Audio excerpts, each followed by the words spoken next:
Can you play the music for the outro? Then I don't have to edit it in post. Keith. Yeah. Good. Because you didn't play the one for the intro. So. Yeah, I know, because you guys said we're already recording, so it didn't matter. You said I'm gonna fuck it up. You can't fuck it up, Matt, because you're on a different channel. They can just mute you. I can edit out whatever you say without touching the music. So. Damn it.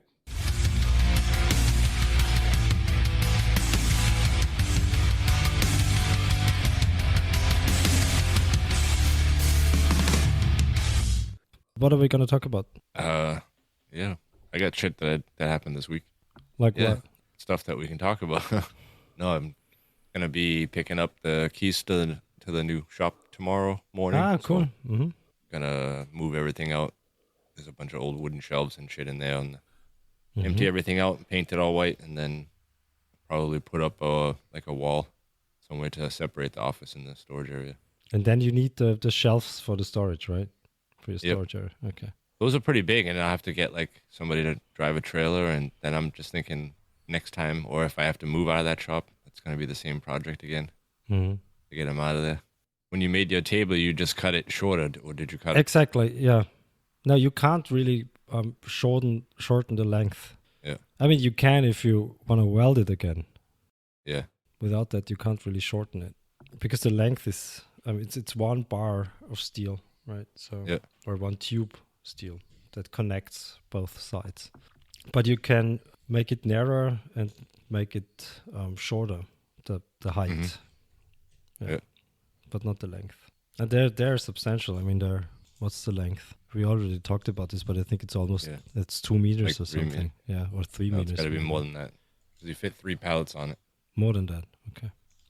Yeah, so that happened, and last night I started welding together the first Revolution grinder. So I got all the welds done and started... It's looking slick, dude. Started trying to figure out which bolt goes where and everything. So are you welding it yourself? No, a friend of mine, it's like a professional welder. He does balconies and stuff like that. So, and he's got a big giant welding table, which helps keep everything straight. Yeah, I don't even have that, but if I'd had that, then... That welding table is like 4 meters long. It's crazy, and it's on like a pivot. With all the holes in it? Yeah, and it's on a pivot, so you can like turn it if your workpiece is clamped to it. You could flip it up vertically and is it a Sigmund? What brand is it? Do you know?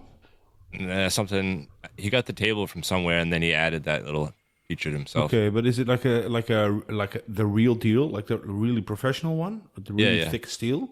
Yeah. Awesome. It's like all out of I-beams and shit or something like that. The way it's constructed. So your welding guy is way more professional than Matt then. No.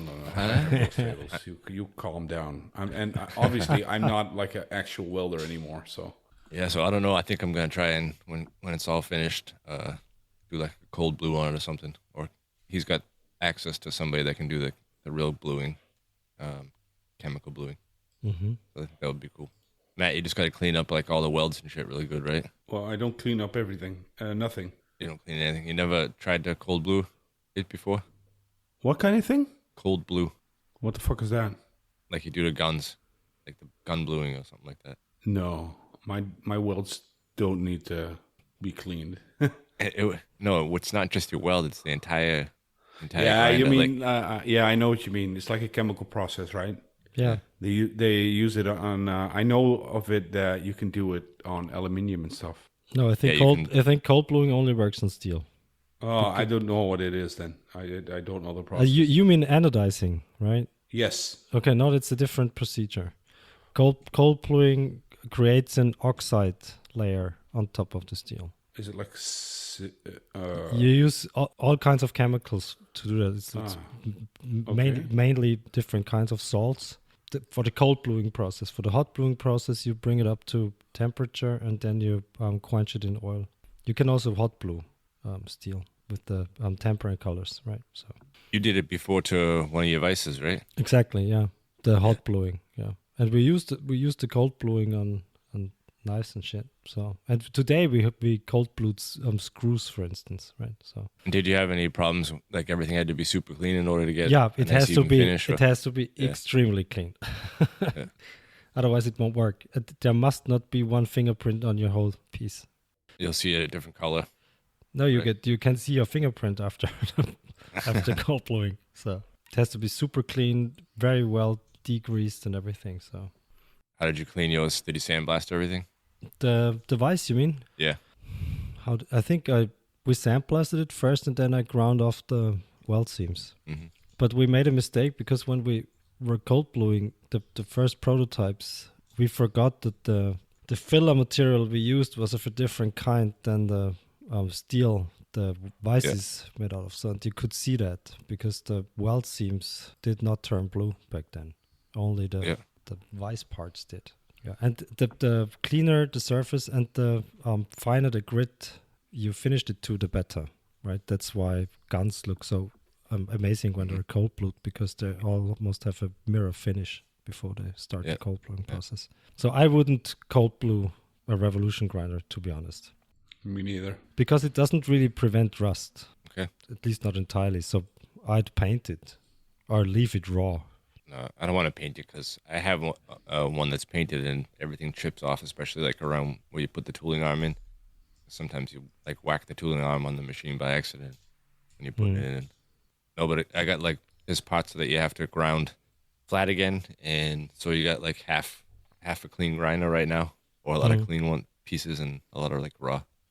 We left all our grinders unpainted. Just the way it was. Same. I never do anything to them. We've had them for ages now, so the rust is not really a big problem. But you don't grind wet though, do you? No, we do, of course. Oh, you do? Yeah. Of course, the work rest gets rusty when you're grinding wet, but then you just use some steel wool and WD-40 and clean the stuff out. And it develops a nice patina, to be honest, the grinder. Dark spots, and it looks nice. So, when are you sending out the forge stuff? As soon as I get the insulation. You still didn't get the package? Nope. That's not good. Nope, I got everything for the forges except for the insulation, so I have to...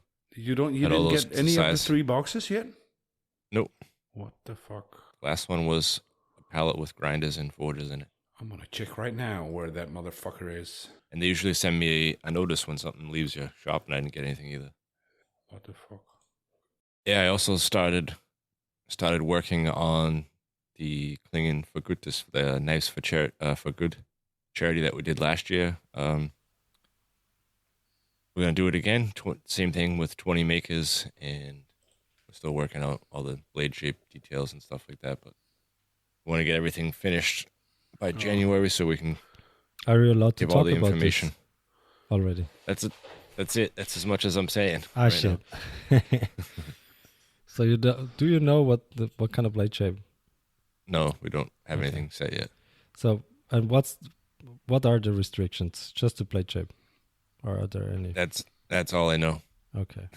We're doing it again this year. What I mean, that's all you know. You're organizing. That's all I'm sharing. Aren't you? Okay, that's all you're sharing. Yeah. Okay, that's something else then. No, it's a lot of organization. I just started right now, and this time next year, I think it's in October, right? Next year in Solingen. This time next year we'll do the drawing. Yeah. Mm-hmm. So is the winner going to get a grinder? The winner's going to get a knife, 1 of 20.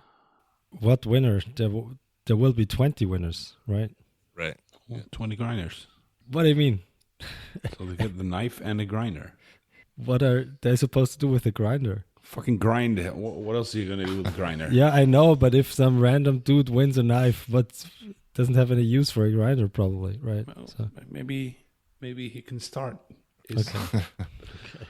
his adventure. Matt's going to sponsor that giveaway.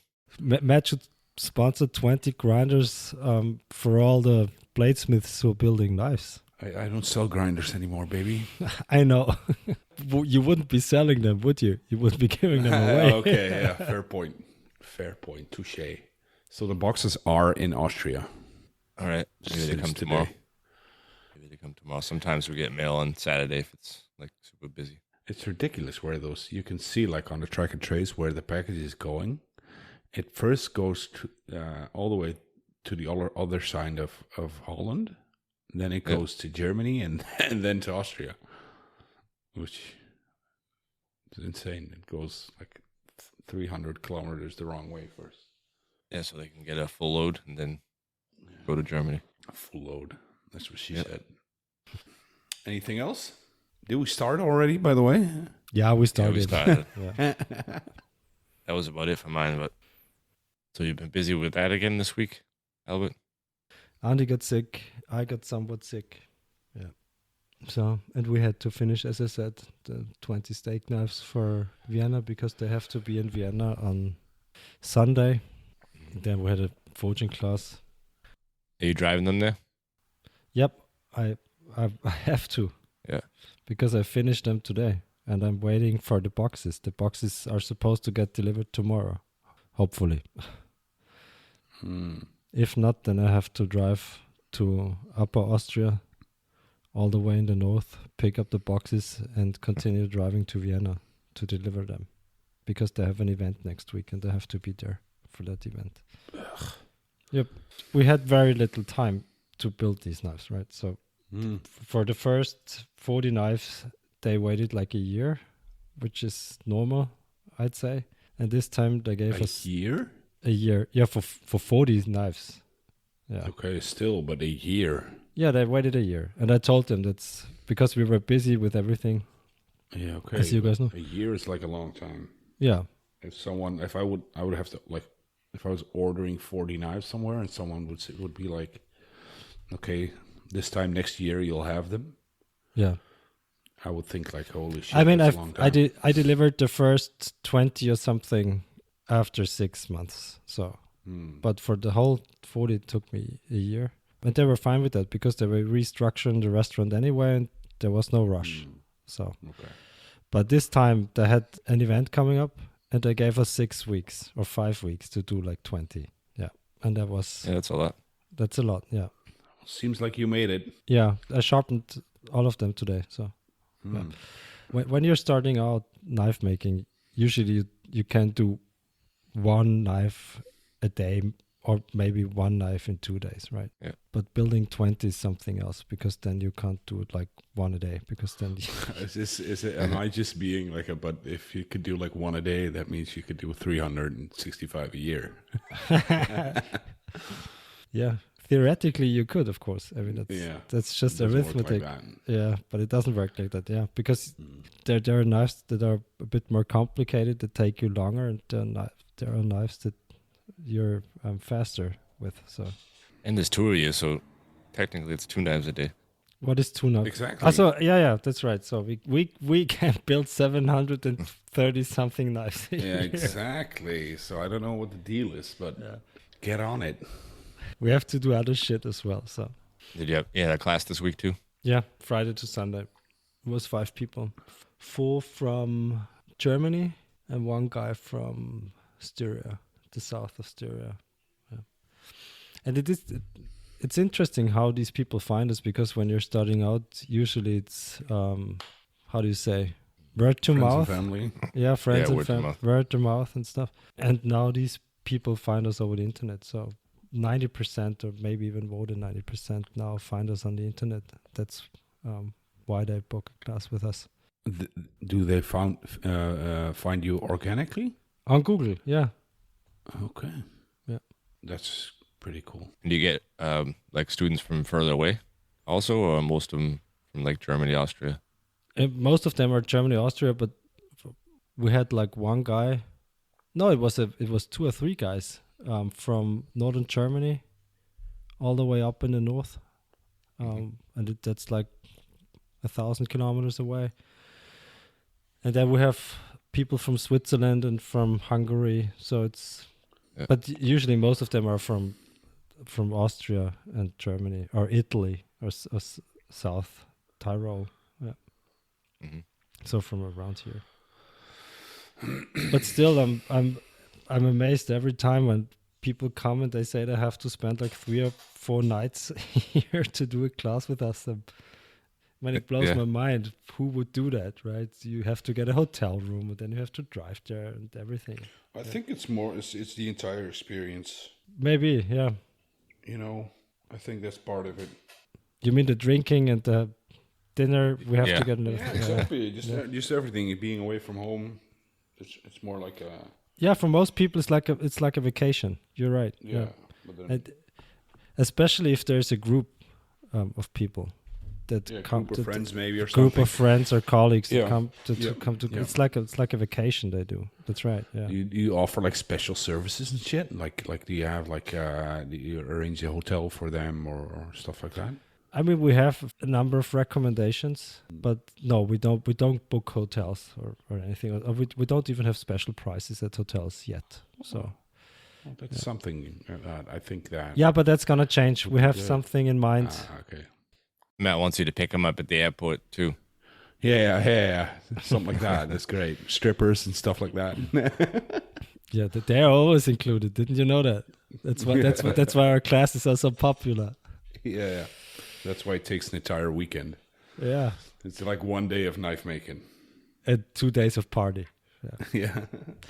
No, but we might be able to offer rooms for our students, like 2 or 3 rooms. So right next door. So yeah, that's something like if you know the owner of the hotel, you can just make an arrangement with them. Exactly. Yeah.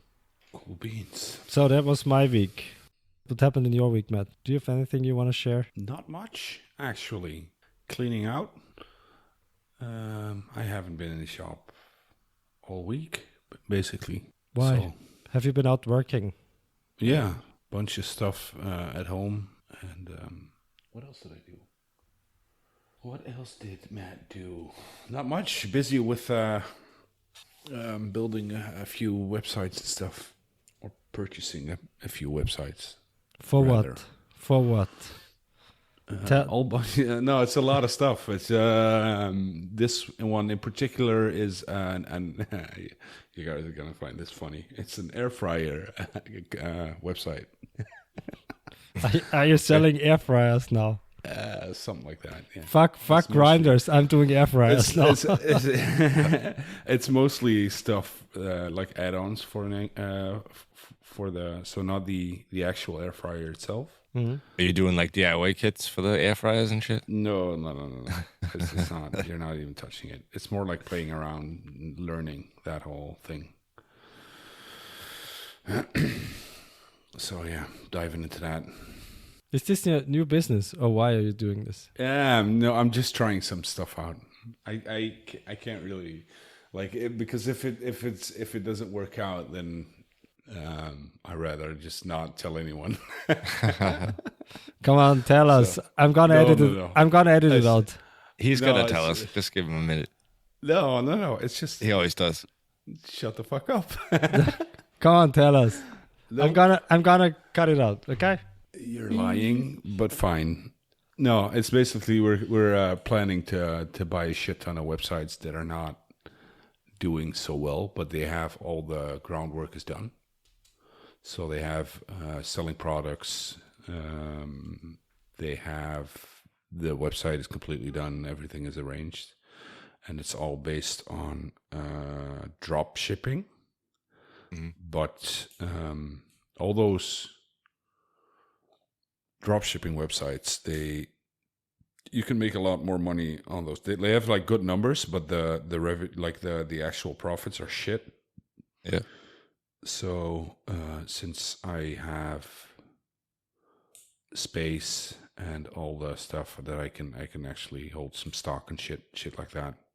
Yeah. So you can ship it faster. But yeah, why are the profits so bad with these? Because it's drop shipping. Everybody takes a piece of some of your money. Okay, so there's too many people in between, or what? Something like that. You can just because you're buying one at a time, basically. Also, yeah. So I mean, look, if you look at like buying one belt versus buying a pallet of belts, yeah. Well, that's the same with everything you buy. So yeah, it's more like because there are like courses and like stuff you can follow to learn that, but I was just like, fuck it, I'll buy a website and see how that goes. Interesting. Cool. Yeah. So, and I have like the how do you call that, brothers-in-law? My wife has 2 smaller younger brothers, and they're in the right mindset now, so they want to start a business. So I'm like, I'll buy the website and stuff like that, and so you can you can try it out, and if it goes well, then I'm the owner. So, yeah. But it's a funny little side project, right? Yeah, and it can. Okay. I mean, it's something that you can scale up. So I think this works because there's like a place where you can buy these websites, where people offer them. Yeah. And if you just, I think, but that's just like I have no proof of that yet. But in my mind, if you crack the code on how to make those websites more profitable, you can take them to the next level, and then the gap between where they are now and the next level, that's a substantial gap, and the time investment is that's like a few hours a day, basically. So like for a website like the one we bought now, that would be like 2 hours a week, maybe 3 hours that you have to spend on it. And so in theory, I could like buy 10 of those websites and still have less hours put in than I have now in my regular job. Are there any websites that are already on the next level? Yes, they are, but they are Cost a lot more too. Yeah. No, Keith. What the prices? Keith was saying something. I didn't hear. Oh, they're a lot more said- expensive. A lot more expensive. Okay. Yeah, so there's like a way you can calculate what the worth of a, and I also found that if I buy a company, so the entire company with stock and with whatever else, then it costs like a shit ton of money. And if I buy the same company, but then I don't buy the company, I just buy the website, that's like not even a tenth of what it normally is. So I just looked at that and I was like, what? Because I already have everything set up like as a company to do that. So yeah, I okay. If it works out, then I'll be doing very well in the next couple of years.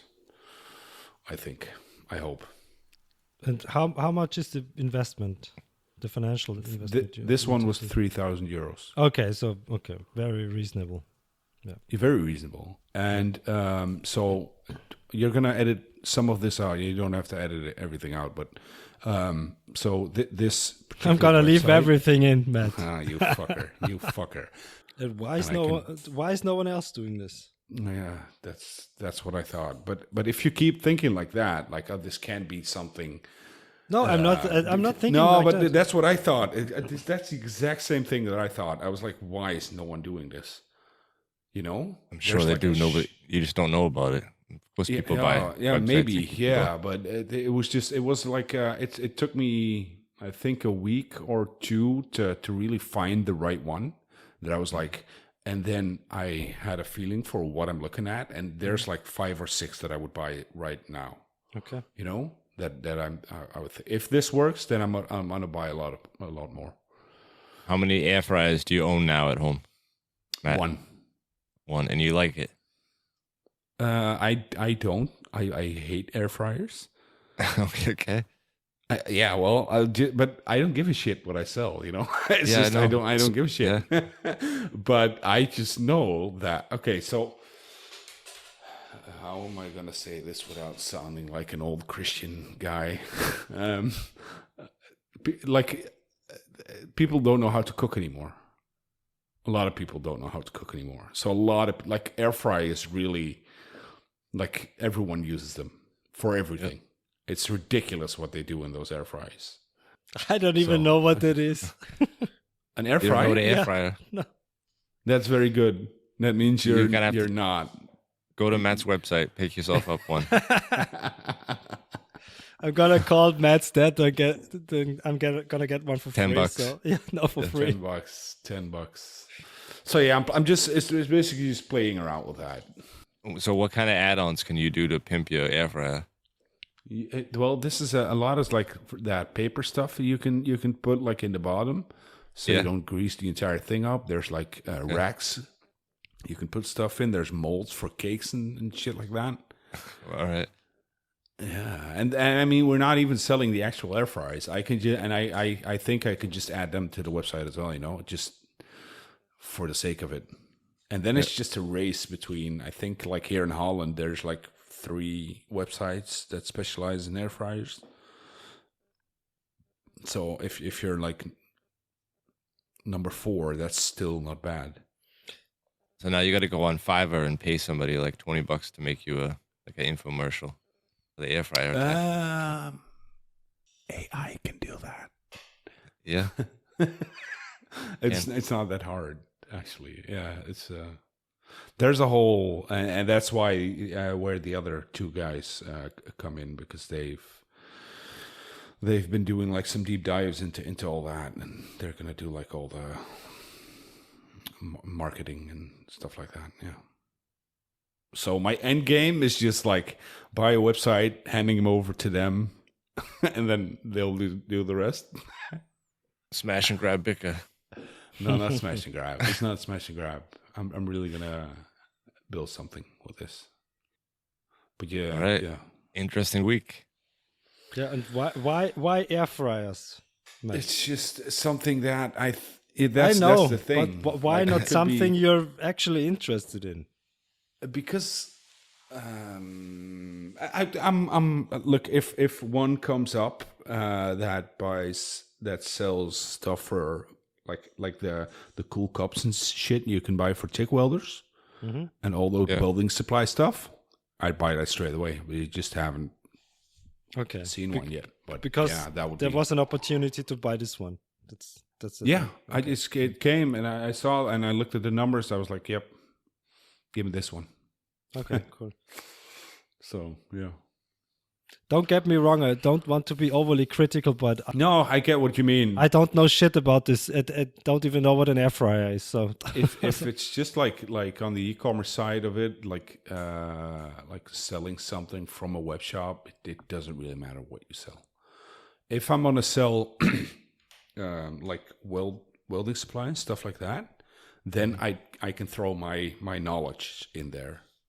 But for the air fryers, I don't have the knowledge and I don't need the knowledge. I just need to run ads and the right ads at the right time and, play around with that. Cool. So do you have a website address for us already, or it's not? It's the air fryer and then what's the stripe called? Air fryer and then what's it? Middle stripe? Hyphen. Yeah. Well, then the English version of that. And then... No, that's English. .com. Oh, really? That sounded so German. No, hyphen is English. Hyphen. Oh, damn. Okay, that. Yeah. Airfryer specialist.com. That'll be in the show notes so everybody can check it out and buy themselves an air fryer. Buy some shit. It's really handy. It's the best stuff ever. Oh, you know what the best stuff is? Pelican paste. Pelican paste. Here we go. Here's Noah. WFI Europe is sponsored by Pelican Paste Premium Hardening Wax. 100% food safe and all natural, Pelican Paste is the best way to protect and enhance your blades. Whether you prefer hard wax, soft wax, or Pelican oil, they have it all. Also, check out their new Shop Hand Salve and Grit Soap to keep your hands working as hard as you do. Go to pelicanpaste.com or check them out on social media for all your needs. Also, please note that no pelicans were harmed in the making of this product. Damn. You think I can just put Pelican Paste on the Revolution? Yep. You can. It works. I always do that. I didn't know if there would be a bunch of like metal dust stuck to it all the time if it was waxed. Nope. It works. How's the Pelican paste thing going? No progress yet. I ordered the stuff. What stuff? To make it. The material. Pots, pans, spoons, cups, and all the secret ingredients. Okay. And your dad's gonna do it, or who? Obviously, yes. So your dad's going to be doing Pelican Paste, making the Revolution at the Apollo burners. He's very good at. Did you look at the burners? Yeah, they came out really good. Nice. They're so good. It's insane. It's just yeah. You really nailed the process. And how's the lava rocks going? He's got those down to the rubble. Yeah. Yeah. But that's fairly easy, That's just the stuff you make ice cubes. Yeah, like a silicone ice cube tray, right? Yeah, exactly. That's it. That's forge roll for you. It works really well. It really heats up your stuff way better, in my humble opinion. Yeah, you add way more surface area. Mm-hmm. How's the forge going? Still waiting for the top bricks. Or are you asking Keith? No, I'm asking you. Yeah, that's my wanker of the week, by the way. Oh, really? Yeah, we've been sending like 2 or 3 emails already, and fucking fire it up without it. No, we can't. It'll fucking warp the shit out of it. Only ceramic wool on top, no bricks. Bam! Off you go, 2 ribbon burners. No. I bought new work boots, by the way. I have to mention these. These are the New Balance. You know that shoe brand? Sure. Yeah, the old man shoes. Old man shoes, yeah. Yeah. Well, fuck this. They are. These are the best work shoes I've ever had. They have. I don't know if this is a thing, but I think it's fairly new that they make these work shoes. But I've never worn more comfortable work shoes than these. But is it? Are they shoes or they boots? Is it like proper work shoes with steel toe caps and everything? Everything. Okay. So they're like in the bottom. You have like the shit that you can't pierce. Like Yeah. And they're very fancy as well. They look good as well. So. What's it called? And they have like, but what's it called? What's it called? The model. New Balance. Oh, sorry. Is it New Balance work boots or something? Yes. Okay. Yes. Look it up. They're great work shoes. And then I have it's not those ones that come up. Yeah, it's the what's this color? It's the Caliber S3L. New Balance Caliber S3L. They have them in black as well, I see now. I don't have them in black. I have them in the fancy brown type. Mm-hmm. Like I said, I'm very, like, these are the best I've ever worn. They look like hiking boots. Yeah, they feel like hiking boots as well. Nice. They're very light. I don't like these heavy shoes, I need lightweight shoes. And they just, I don't know how they hold up against sparks and shit, but since I'm a welder, we're gonna find out. Like I can tell you in a week. Yeah, I'm very pleased with those. They're very affordable for 140 something euros or 100. Yes. And they have like this zipper on the side, Yeah, I see so that. You don't have to. Mm-hmm. Yeah, it's just so. My kids have that as well. The old man shoes. Yeah, they are. It's just. Zipper so you don't have to tie your. I was thinking that today, like back in the day, you would you want to buy nice shoes and shit. Now I'm all happy because my work boots are so, they're so comfortable. Now you're gonna start noticing when you're walking around the street and you see like an old man in a tracksuit that's like 70s wearing New Balances. I'm telling you. Yeah, that's me. So that's about it from my side. I found a new podcast that everyone should listen to. What is it? Martyr Made. Okay. What is it about? This guy is amazing.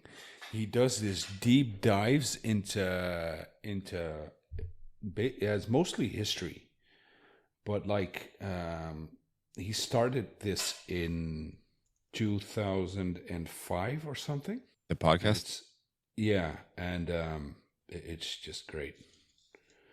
It's about the first. I'm looking at it right now. The first was he did one about Palestine and Jerusalem, or Palestine and Israel, about the whole conflict. So from when the first the Zionist movement started till 2015, and it's like episodes of 2 hours, and then one of 4 hours, and then one of 1 hour and 44 minutes, and then one of 4 hours.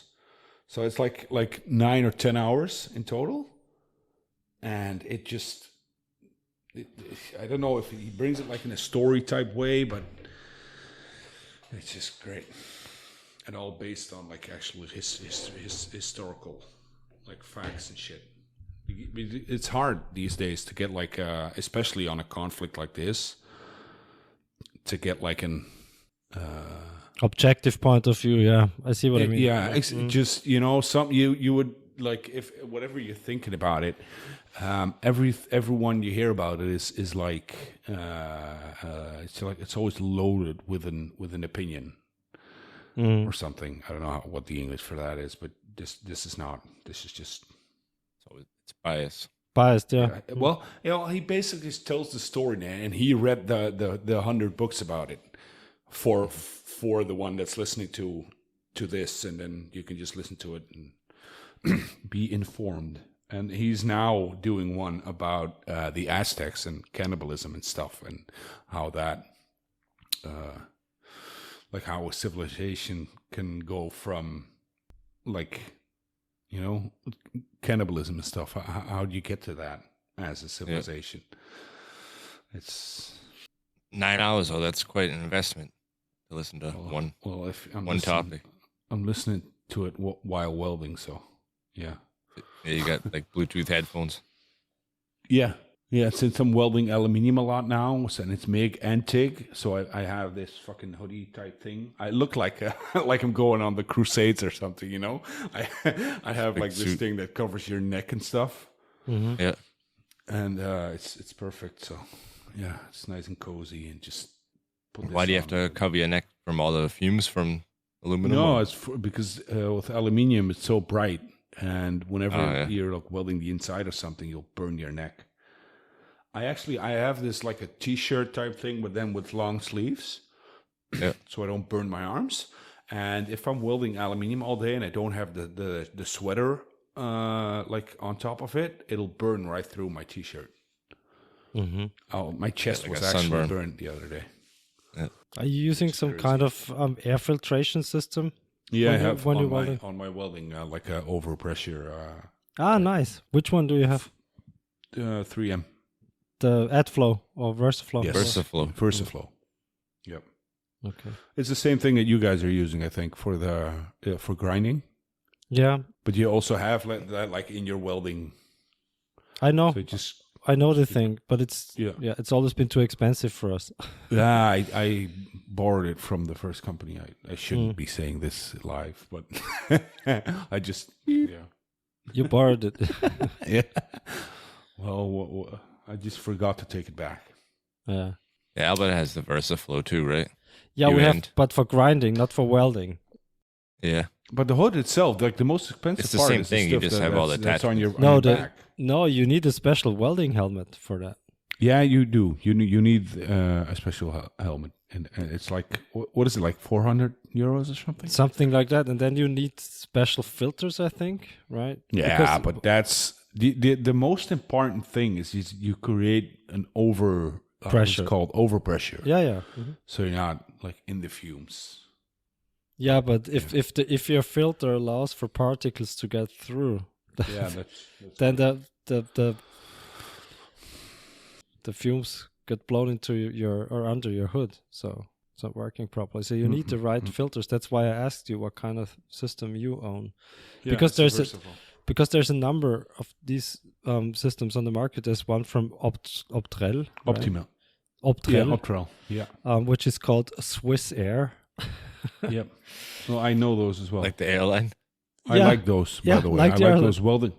I like those welding helmets as well from Optrel. Yeah, mine. I have an Optrel welding helmet. Okay. I went for Optrel instead of 3M. With the Swiss Air system, you can use any welding helmet you already own because it just covers your nose and your mouth, right? It looks like one of these Corona masks. Yeah. You're right. So you can use your old welding helmet, but it's even more expensive than the AdFlow or VersaFlow. Yeah, that's correct. But I'm usually, like, when I'm TIG welding, I'm not using it at all. I'll be very honest. It's just with the MIG with the MIG welding. Yeah. I should be using it. I know it's bad, but I just can't be bothered with that heavy thing on my back the entire time. Yeah. I know it's not good. It's not I can't promote that, but Yeah, but it's especially bad with MIG welding, right? I actually think that's kind of a hoax, because just because you don't see it doesn't mean it's because especially that it if isn't there. stainless, if you're welding stainless steel, there's like, and you're TIG welding, there's no fume at all. You just don't see anything. But I've been told it's still pretty bad. But all the burnt chromium is in the air. Yeah. Yeah. Well, might be. Yeah. I always thought that MIG welding is worse because of the fumes. When you can, I think the best way, as it always has been, is just to put like one of those suction things right above where you're welding. Yeah. So if you're, like the things that I'm welding now, it's not constantly in the same spot. Just you have to move that thing, and I just know myself that I'll do that 3 times, and I don't do it anymore. So an extraction hood. Yeah. They fucked the cheap around version time with you put like some sort of a like it's almost like a vacuum cleaner thing on your MIG torch, so it sucks it right.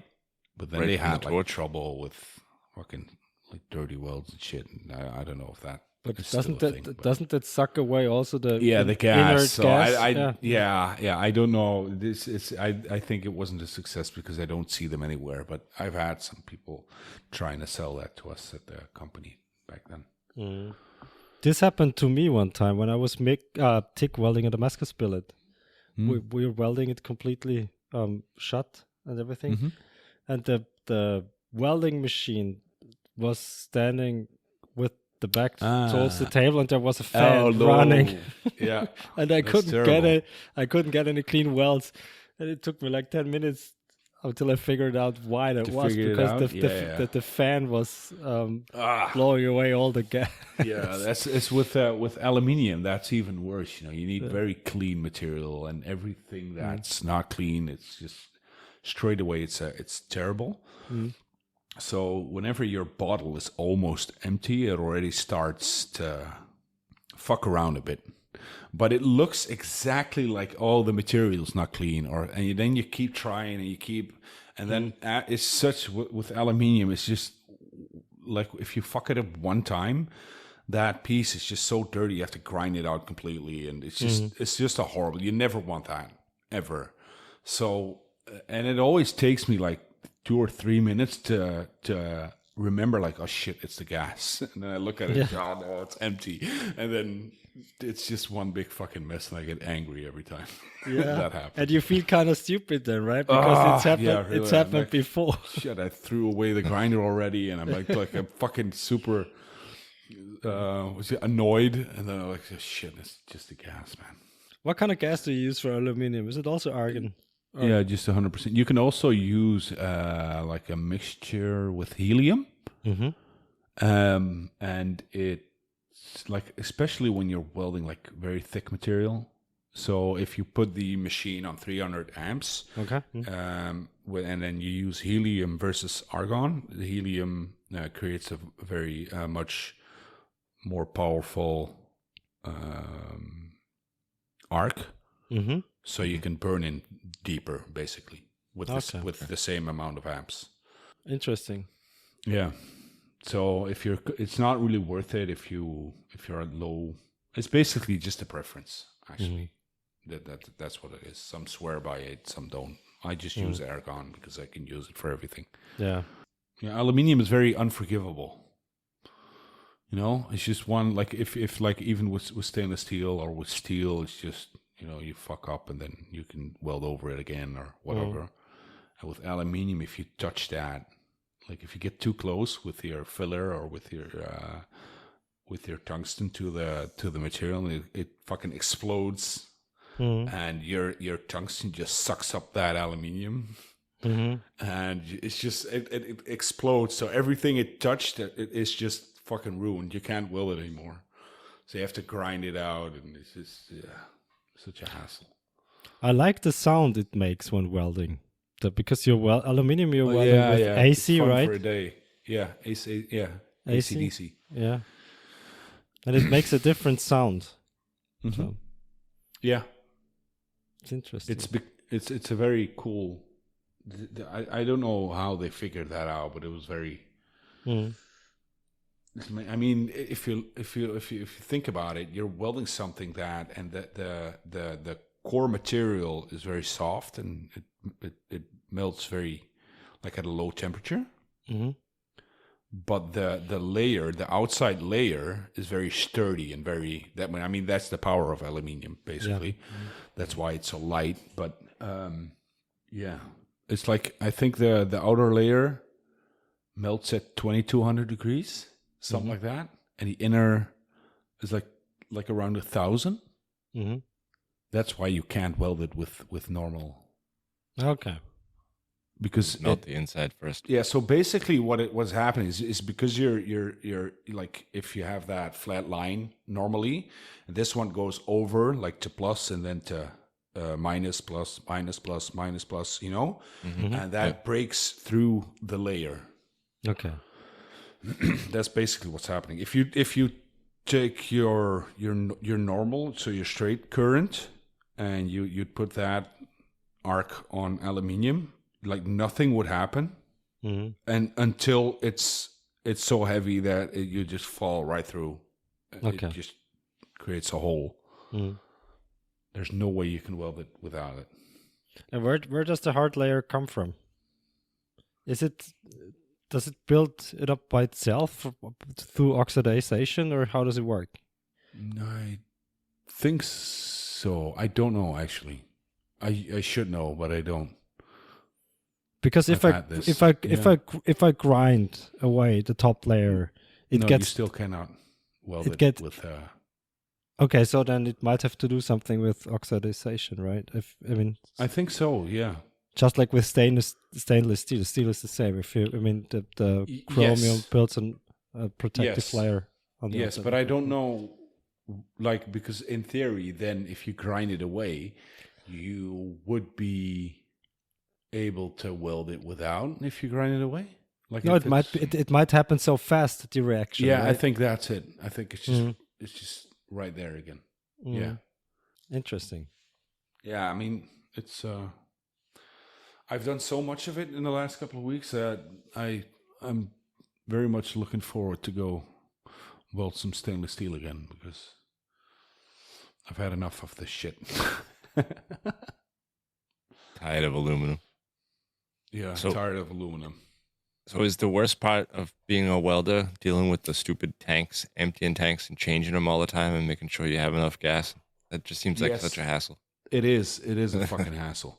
And especially because the company, like I'm working at now, I'm empty like 3 bottles a week or something, 4 maybe. Yeah. And they make enough money there, and I just don't see why they don't get like a big ass tank outside, just with a like a pipe inside. You can just plug your welder into. We like the original company where I started had like half of the welders and half of the production size, and we had like one of those systems. Okay. And here they just keep fucking like every day. I should count actually to see how much time on average we're spending on fucking changing those bottles. Like I guarantee you they'd have the money for that tank back in like 6 months. So how big is the tank that you're using now? It's the biggest, was it 200 liters? The big tall ones. 200 liters. Yeah, the tall ones. They're just as tall as me, basically. Yeah. Oh, is that 200 liters? I don't know. You have those smaller, fat ones. So those are 30 liters, I think. Beans. Doesn't matter. So we're going to change our... the day that we publish the show, it's going to be moved to Thursday. It just works out better for all of us in our editing team, Albert. Our editing team. It's either that or we're not going to edit it anymore. You just get raw fucking feed.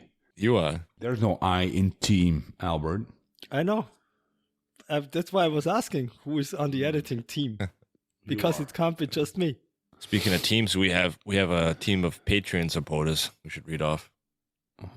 Are you going to pronounce their names decently now? I'm just going to read them, and you get it how it comes out.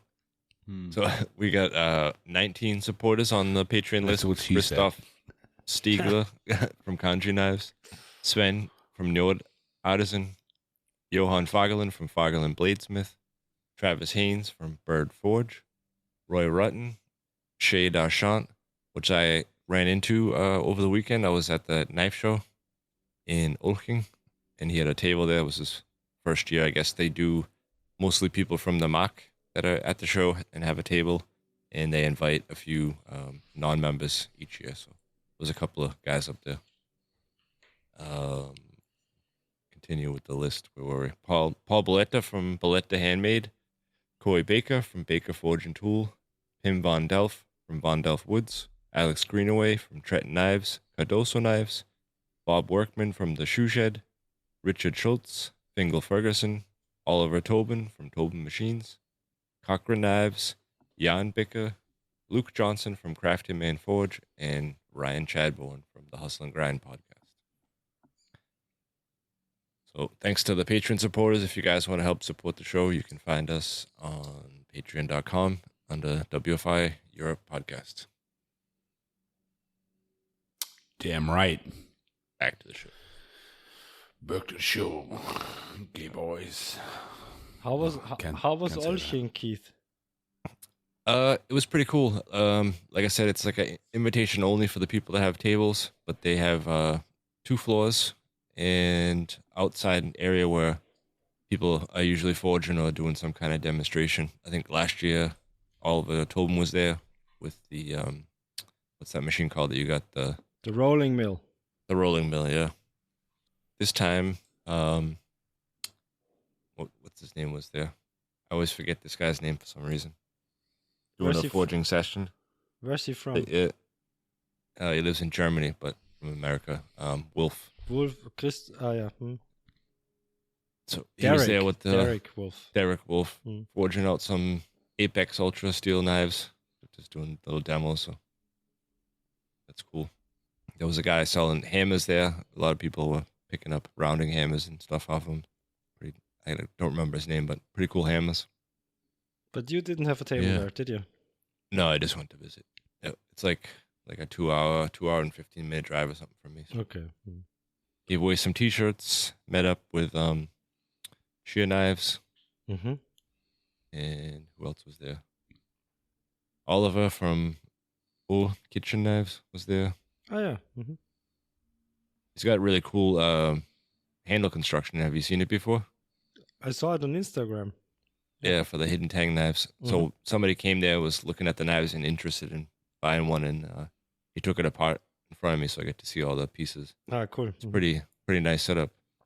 So he has like a stick tang with a groove cut out in it, and then he has this piece of this aluminum sleeve that slides over it and locks into place. And then the end is threaded, so he has a screw at the end to hold all of his handles in. And he's got quite a few of them that you can just pretty much pick up off the table. You could change the handle onto the other one if you wanted. So everything's pretty precision machined, and it's got the process down. Are they interchangeable? Yeah.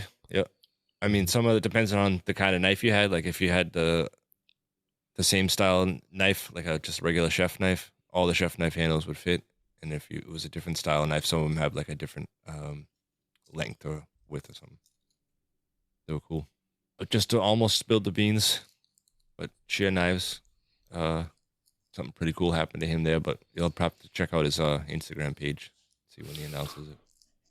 Something cool happened to come on, tell us. Jesus Something Christ. Cool. I can't tell you. That's for him to say. I'm going to edit it out. Yeah, he's not going to do that. That's what he says. Yeah, that was a pretty good show. Matt got into some welding talk. Yeah, and I have to edit. I also have to edit out some of the stuff Matt said. Right, Matt? What do we have? The air fryer king. He'll be by the time this gets aired, he'll be a millionaire anyway, so it don't matter. So fuck it. Can I leave it in there? The air fryer. Yeah, leave it in. No, leave it in. Okay. Leave it in. So next week we're gonna get a guest. Who? I don't know yet. I don't know who yet, but we'll get one. What about Ben? Ben? We haven't had him on in a while, right?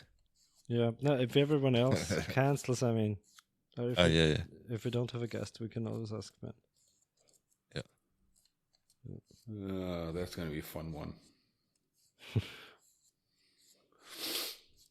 We'll wrap it up. Yep. Let's wrap it up. All right, guys. We will talk to you next week. Yeah. Bye. Bye for now. Bye.